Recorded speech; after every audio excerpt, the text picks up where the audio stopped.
From awaytogarden.com and robinhoodradio.com, this is A Way to Garden with Margaret Roach, your weekly invitation to dig in and grow. Heirloom tomatoes and pumpkins you've heard of, but why shouldn't heirloom collards get just as many oohs and ahs and space in our gardens? Tell the truth, have you ever even grown collards, whether an old-time variety or otherwise?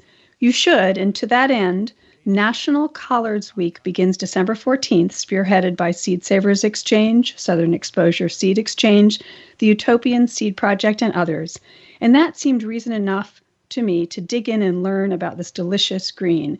More in a moment, but first these messages. Programming and underwriting support from Brushwood Nursery. For more than 20 years, Brushwood Nursery has shipped the finest selection of clematis and other vines all over the United States, with full gallon-sized plant and free shipping. Their website is full of beautiful pictures and information on growing clematis. BrushwoodNursery.com. Programming and underwriting support from Garden Tool Company. Garden Tool Company's wide selection of heirloom quality tools for your gardening passion is backed by outstanding customer service, fast shipping, and ongoing support. GardenToolCompany.com. To talk collards, we're joined today by Chris Smith, a serious seed saver and permaculturist and writer. And though he was born in the UK, Chris has a particular passion for traditional Southern crops. He's executive director of the Utopian Seed Project, a crop trialing nonprofit working to celebrate food and farming. And his book, The Whole Okra, which we talked about on the show when it came out, won a James Beard Foundation Award in 2020. Welcome, Chris, and congratulations on that. Thank you so much. Happy to be back. You and your Southern crops. You know, it's hard to get away from it when you're living in the South. Yes. So I'll give people the transcript to the past show about the okra book because, oh boy, but collards. And tell us, this is part of, there's the Heirloom Collards Project, heirloomcollards.org, and now there's Collards Week. And so sort of give us the backdrop. There's a lot of moving parts. Tell us what's going on. Yeah, there are a lot of moving parts. The Heirloom Collard Project has actually been around for quite a few years, but it kind of started up with Seed Savers Exchange and mainly Ira Wallace of Southern Exposure Seed Exchange. And then it dropped off a little bit and lost some momentum. And then just at the beginning of this year, Ira and I at a agricultural conference were talking, we're like, we need to do a collard trial again this year. And then Seed Savers Exchange got back involved because they've been curating a lot of these varieties. And it just kind of picked up a momentum. We're working food group from Florida also got involved, and it just picked up a lot of partners and excitement. And the Heirloom Collard Project as an organization to celebrate and have these awesome varieties stewarded more widely and grown more widely got going with a trial that we've been running, and we can talk about a little bit. But then Collard Week is kind of spearheaded by the Culinary Breeding Network out in Oregon, and they saw what we were doing with collards and were planning on doing a series of virtual events that would celebrate certain crops. And they got in touch and said, we want to do a collard week and we want you to be involved. And we've ended up working together to get an awesome lineup of speakers to talk about and celebrate and educate around collards for Collard Week. So all of these programs will be virtual, and we can give links with the transcript of where people can tune in and so forth. Are they all like Zoom things, or how does that work? Yeah, definitely. We are living in the times of virtual programming, which has some benefits. It means wherever you are, you can join in with Collard Week. So that's really exciting. Obviously, we're going to miss some of that personal connection. But basically, they will all be streamed through YouTube Live via the Culinary Breeding Network. So it's taking place on Zoom. So there'll be like a Zoom type feel, but you'll be able to access it through YouTube. And the nice thing with the programming is it's all free. So, there's really no barriers to you being a part of Collard Week. And you can jump in and check out any of the presenters talking about the history of collards or the ways to cook with collards, seed saving with collards. There's all sorts of things going on.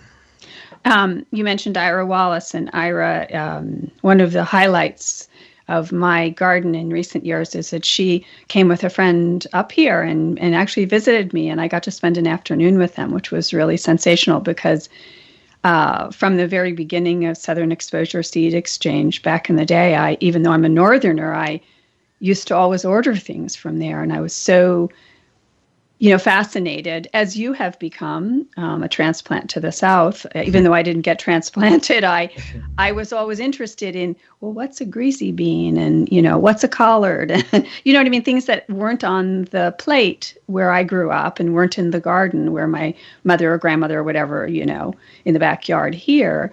And have tried many of the things. So it's really fun to see excitement about this. So maybe we should just back up just for a couple minutes and sort of talk like taxonomy in a way. What's a collard? They're in the same genus and species as cabbage, kale, Brussels sprouts, kohlrabi, cauliflower. I mean, I think it's Brassica oleracea.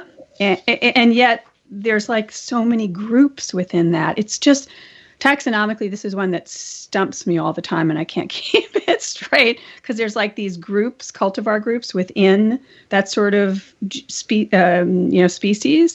and the collards are in one of the groups along with kale. I think they're the most closely related to kale. Anyway, so what are they? And they have a lot of cousins in the cabbage family, right?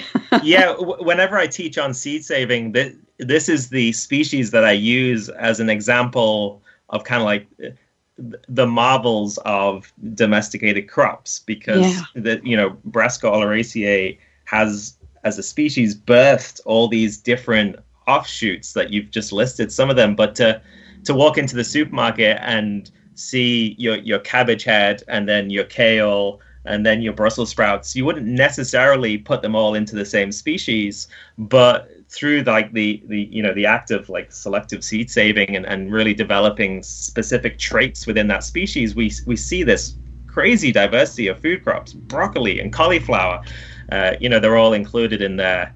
So that's kind of fun to explore. Collards specifically within that, definitely very close to kale.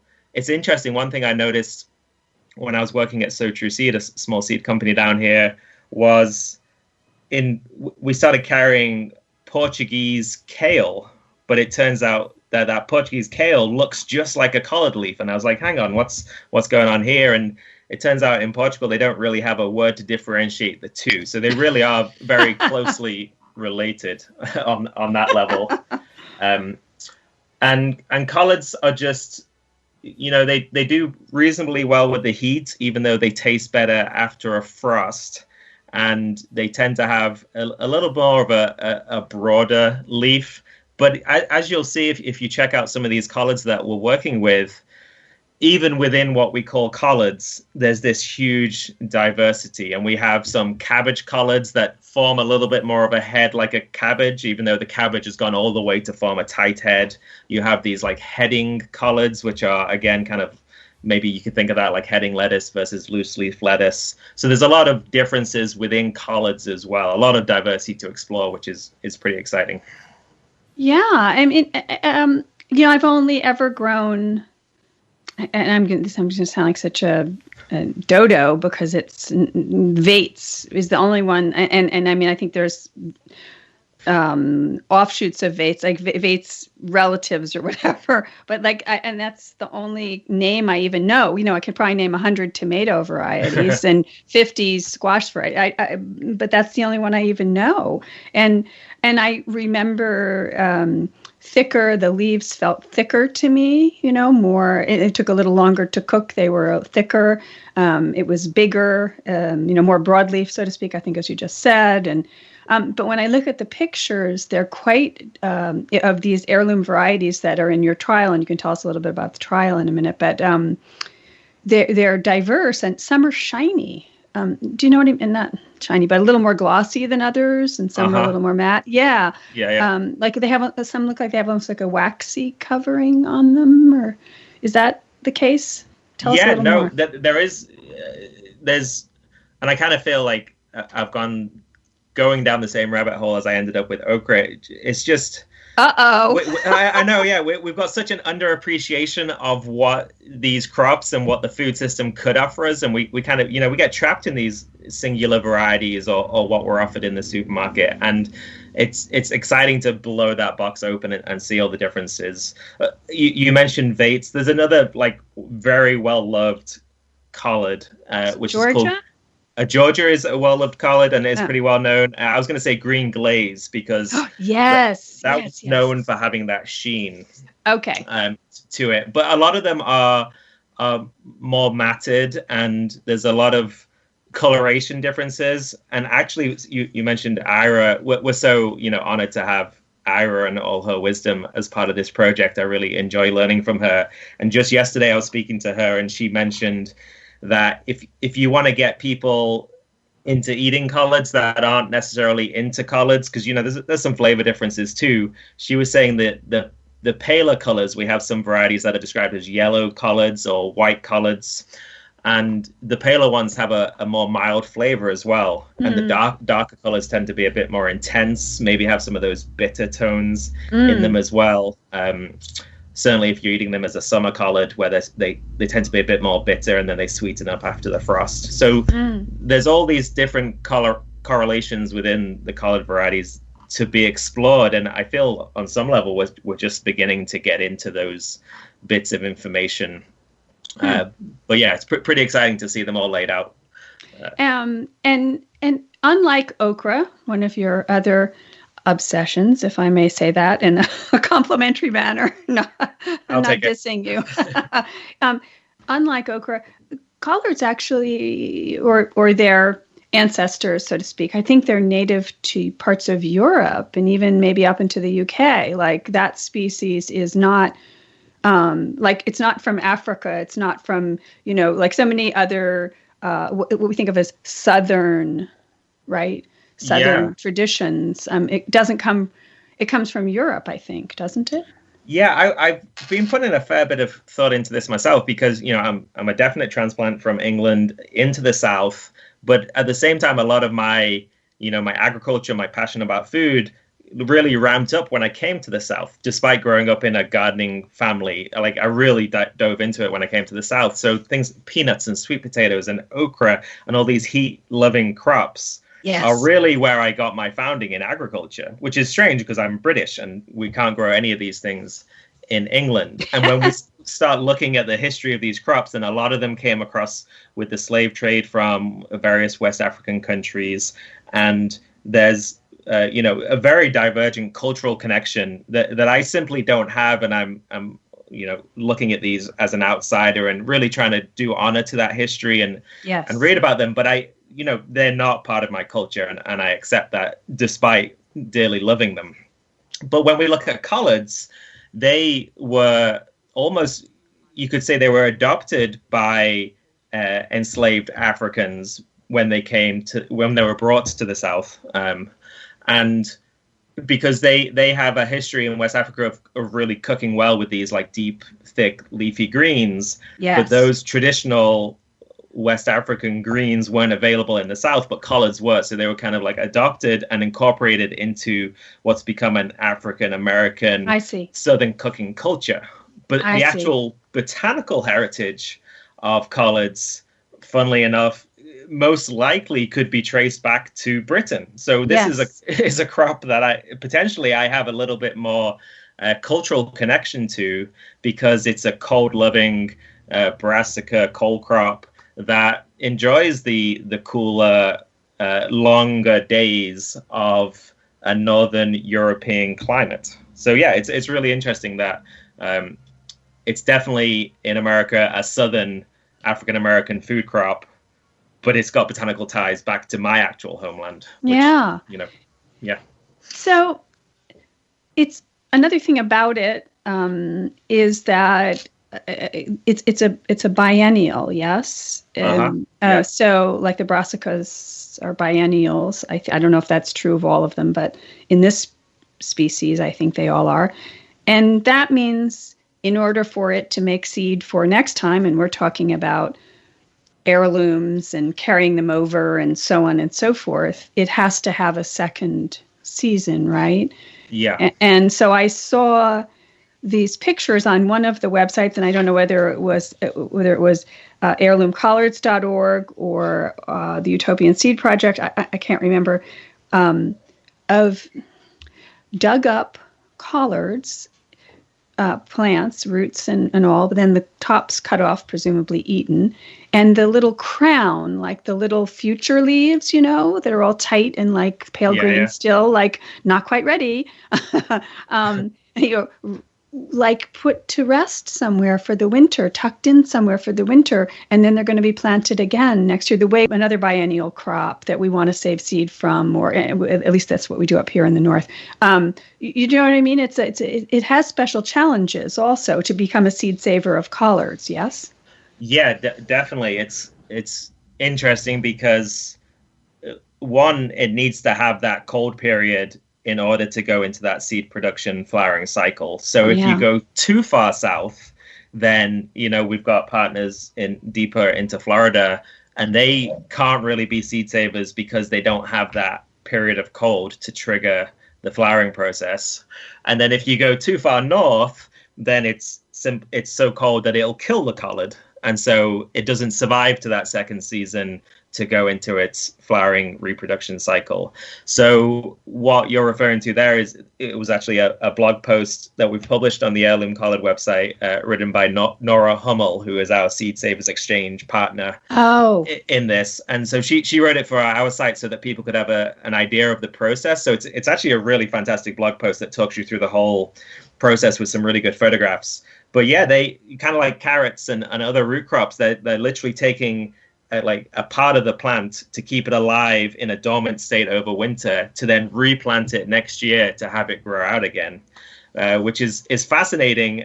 And actually, I live in this window of America where we don't have to worry about that, where we get a cold enough winter to expose the collards to what they need to start flowering next year, but it doesn't really get so cold that it's going to kill them. So we can just leave ours in the field, maybe a little bit of light frost protection if it gets super cold, to just get them through those coldest nights. But in general, if you just let your collards go, they'll generally survive the winter and then flower next year anyway. So it was fascinating for me to read that process too, because while I was academically aware of it, I hadn't seen it laid out so clearly. I'll give a link to it with the transcript. It was fascinating. I just loved it. So, and then one other quick note is, I think broccoli is an example of Brassica oleracea that is an annual. So it's an annual. Okay. Because it'll flower right in its first year, because that's what you're eating, the flower head. Yes, it's true. So it is. So there are some annuals. Yeah. So it's a really interesting species because there's a lot of things going on. Yeah. Cultivars there because we have influenced it, right? We have changed it in a sense by cultivating it, domesticating it. Yeah. Yeah. Okay. And one more shout out for that process that I've. This is another recent discovery of mine. There's a project out in California called Project Tree Collards. And tree collards are perennial collards that will just keep growing and growing, and they become massive.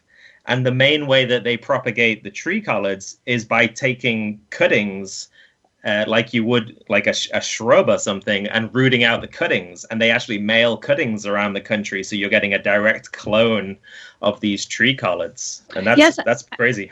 It's super popular. It's like it's not popular in terms of millions of people doing it, but it's like a thing. And people are really obsessed with it, who get into it, and they can't wait to get their rooted cutting for the next season, and so on and so forth. Like it's there's definitely a fan base for the tree collards. I think so. Yeah. It's pretty niche, but it's kind of fun. Totally fun. Okay, so this one's a biennial. They're not all biennials. And so this trial, you said, so just tell us for a couple of minutes about the trial. Right now in 2020, you've had people in different places growing some of these heirloom varieties that were collected by the work of, I think, two people who wrote a book not long ago about collards. Is that right? Or Yeah. I think it was a little while ago now, although I don't have the date to my mind. But there's a book called Collards, A Southern Tradition from Seed to Table, written by Edward Davis and John Morgan. And they they did seed collecting work throughout the South to collect a whole bunch of different varieties from mainly like old-timey backyard seed savers. So there's this massive collection of collard seeds that were put into the USDA gene bank, and they were just kind of stored there. And then Seed Savers Exchange started pulling out varieties, and this is where IRA got involved from sort of Exposure Seed Exchange. And they started growing out and regenerating these varieties. And that was, in some ways, the birth of the Heirloom Collard Project. It was like, there's all these heirloom collards out there that are currently just sitting in a gene bank. Let's get them out. Let's get them grown. Let's get them experienced and celebrated. Okay. So this year, as part of that, we chose 20 of those varieties. And we have 8 farms across the country, and I'm lucky enough to be one of them in Asheville, North Carolina, growing all 20 varieties. So it's fantastic to see them all together.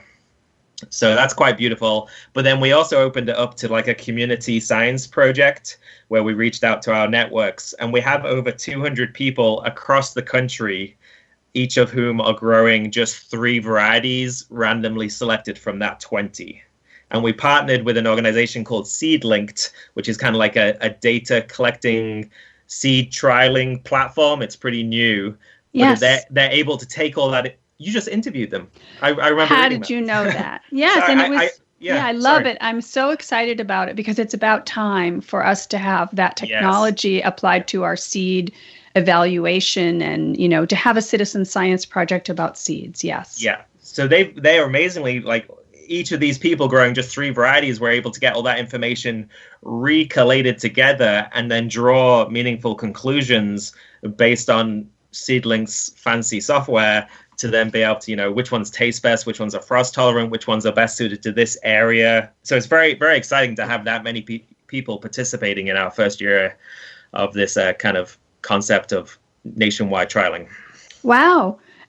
So in the last couple of minutes, tell us, you're in Nashville, I'm in the Northeast. So tell us a little bit about because we want people to order collards and try some collards and dip their toe into the world of collards. So what is this? How do we grow them? When do we grow them? Which sort of part of our season in different climates in the country are they part of? Yeah, that probably a good crop to be well suited to most regions, and you just change your timing based on where you are. For us in Western North Carolina, this part of the world, we plant as a fall crop and a spring crop. So we're lucky there. We can plant them late summer, so we get a really good fall winter harvest. But you can also plant them early spring and get them going into the summer. Because they're a biennial, they won't bolt like spinach. And so they will actually survive throughout the summer if you can make sure they don't get devastated by pests, and then go into the winter the following season. So they're a really good long season crop in that respect. The further north you go, then, they will have a certain point where they get taken out by cold, and that's variety specific. You may even have more information about like the super cold hardy ones up north. Mm-hmm. But they certainly, they're tough. They can go through a good amount of cold before they succumb. Mm-hmm. And then, so yeah, you can basically have, I think in a lot of areas, you'll be able to grow collards more or less year round. And just know that like a winter collard tastes different to a summer collard. And I think that's an important thing to realize. There's maybe other greens to be eaten in summer that taste better. Like I'm a big fan of sweet potato greens at the moment. And then eat other greens in the winter, which taste better like collards. Right. And then with the Brussels sprouts, whatever, they say after a frost, kale after a frost, they like the cooling. They sweeten, and I don't mean sweeten like sugary, but they take on that distinctive not bitter taste. I like to think of them as, they'll survive the summer, but they'll thrive in the cooler fall, spring weather. Yeah. And you said pests, cabbage worms of various kinds, flea beetles, things like that. Is that the... Yeah. And I learned this year, ducks and chickens and groundhogs. Everything. Oops. Oh, and goats also. I've had some larger predators this year. But they do taste good. That's a testimony to their taste profile. Well, I love it, and I'm going to give all the information about all of it, the Heirloom Collard Project and the Collards Week and how to participate in the educational events and the whole 9 yards with the transcript of the show. Chris, thank you so much for making time again. And I hope I'm going to talk to you again soon. And again, giant congratulations on your James Beard Award on the Okra book. Well deserved. So I appreciate it. It's always a pleasure. Programming and underwriting support from Brushwood Nursery. For more than 20 years, Brushwood Nursery has shipped the finest selection of clematis and other vines all over the United States with full gallon-sized plant and free shipping. Their website is full of beautiful pictures and information on growing clematis. BrushwoodNursery.com. Programming and underwriting support from Garden Tool Company. Garden Tool Company's wide selection of heirloom quality tools for your gardening passion is backed by outstanding customer service, fast shipping, and ongoing support. GardenToolCompany.com. And nice to speak to all the rest of you. I hope I will again soon. And don't miss an episode. You can subscribe free to the podcast version of the show on Stitcher or iTunes or Spotify. And you can find me anytime at awaytogarden.com. and on Facebook and on Instagram as @awaytogarden. And happy gardening meantime. Away to Garden with Margaret Roach is a joint production of awaytogarden.com and the smallest NPR station in the nation, Robin Hood Radio.